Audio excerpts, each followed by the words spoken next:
Très tôt le matin, un fou nommé Nyiragitega ramassa du bois de chauffage dans la forêt quand il entendit des pleurs des nourrissons. Puis il arrêta tout ce qu'il faisait, s'avança un peu pour mieux écouter. Il vit une panthère qui serrait un bébé dans ses bras et il fut pris d'une grande peur. Nyiragitega ne pouvait pas imaginer comment une panthère pouvait enfanter un être humain. Il pensa qu'il y avait peut-être une jeune fille ou une femme qui avait mis au monde un enfant et l'avait jeté. Mais il se demandait aussi comment la panthère n'avait pas dévoré son bébé et sera le dépassé.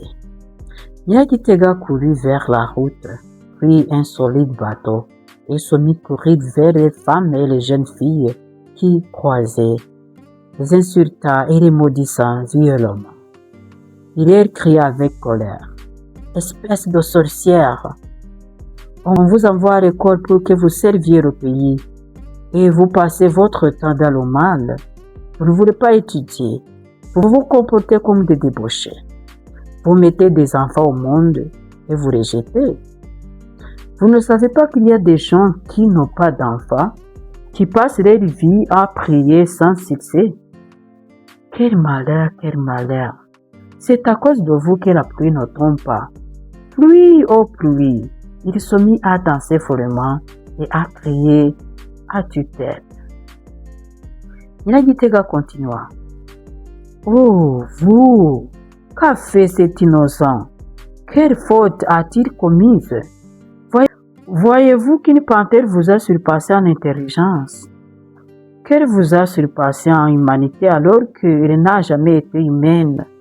Oh, quel malheur! » Les passagers qui allaient et revenaient du marché voisin s'arrêtèrent tous pour comprendre ce qui était arrivé à Nyiragitega, qui n'était pas d'habitude connu pour se battre ou pour hurler autant. Les gens qui passaient ne prêtaient pas attention à ce que disait Nyiragitega, sauf une mère qui osa s'approcher d'elle. Immaculée attendit le fou dire: « Vous enfantez puis vous jetez, mais qu'il fait ce pauvre innocent? » Alors prit la décision d'apaiser Nyiragitega pour qu'il lui explique clairement ce qu'il avait vu. Nyiragitega dit qu'il avait vu un bébé porté par une bête féroce. Immaculée fut stupéfaite, car elle trouvait cela impossible. Elle lui demanda de le mener pour qu'il lui montre. Nyiragitega se calma et il y allèrent. Dès que Immaculée vit le bébé serré par le panthère, elle souhaita aussitôt d'appeler les autorités du secteur d'Okavuna et fit aussi venir une civière de l'hôpital d'Okavuna.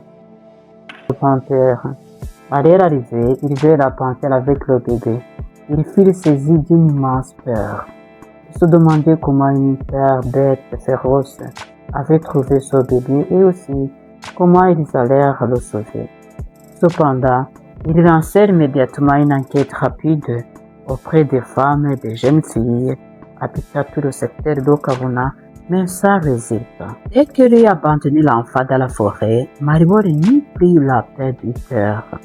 Une semaine après l'accouchement, elle retourna dans la forêt où elle avait laissé l'enfant pour voir s'il y était déjà mort.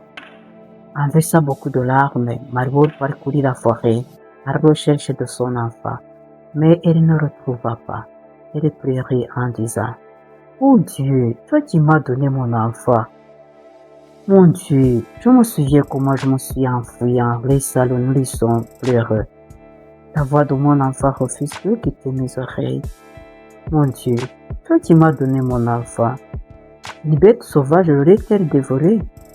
Oh, mon enfant, tes serpents l'ont sûrement mangé. Ou bien, quelqu'un l'aurait-il emporté?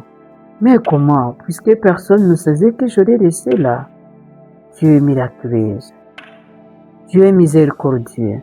Rends-moi mon enfant. » En effet, lorsque les agents de sécurité apprirent qu'un bébé était couché dans la forêt, ils se hâtèrent de recevoir les pattes d'une léopard et le serraient contre elle. Ils appelèrent une ambulance et transportèrent l'enfant d'urgence à l'hôpital. À son arrivée à l'hôpital, l'enfant reçut les premiers soins. Ensuite, on chercha une femme qui avait accouché cette nuit-là et on lui confia le bébé en fait qu'elle allait être avec le sien. Pendant que l'on continuait à chercher la mère biologique, les recherches furent vaines et il décidait que l'enfant resterait avec la femme qu'il allaitait. La femme qui a reçu l'enfant s'appelait Marie. C'était la première fois que Marie accouchait, bien qu'elle fût déjà âgée. Recevoir une deuxième enfant fut pour elle un véritable miracle, car à 40 ans, il pensait approcher de la ménopause. L'enfant trouvé dans la forêt était un nourrisson très charmant. C'était un garçon aux grands yeux, avec des fossettes sur les deux joues. Il avait aussi beaucoup de cheveux frisés. Peu de temps après, Marie rentra chez elle. Elle habitait dans la province du Sud, dans le même district où l'enfant avait été trouvé. L'hôpital où elle se trouvait était l'hôpital principal du district. Marie, son mari et Estelle, sa soignante, jurèrent de garder secret l'histoire de l'enfant trouvé dans la forêt, afin de ne pas lui faire de peine plus tard. Ce fut une immense joie lorsqu'ils arrivèrent à la maison avec deux bébés.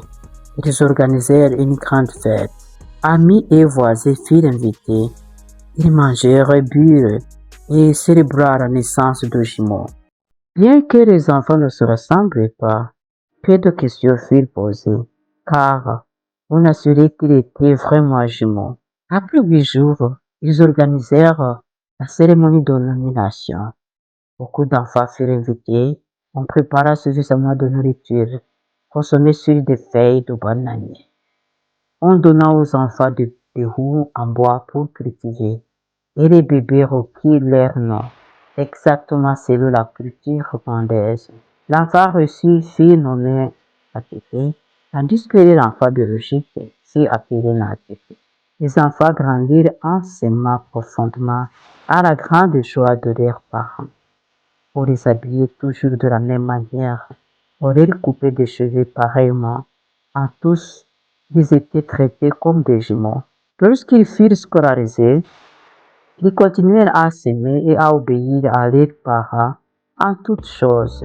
Les parents leur disaient souvent des histoires. Ils jouaient ensemble, partageaient tout. Passaient des soirées ensemble, riaient, racontaient des contes et vivaient dans une grande joie. Leur famille était heureuse.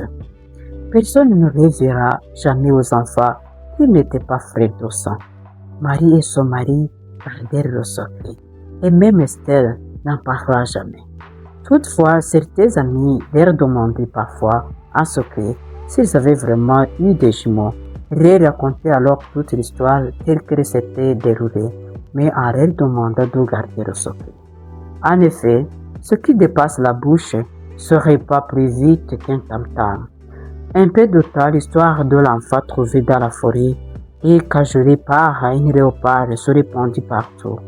On y ajouta même de rumeurs disant qu'on l'avait trouvé en train de téter un léopard, bercé par l'aile, et qu'il était né d'une léopard, et bien d'autres choses encore.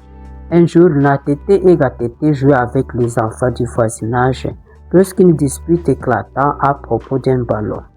Le ballon appartenait à Gatete, mais Shingiro, plus fort que lui, le lui arracha de force et s'enfuit avec. Gatete et Natete coururent avec Shingiro pour réclamer le ballon.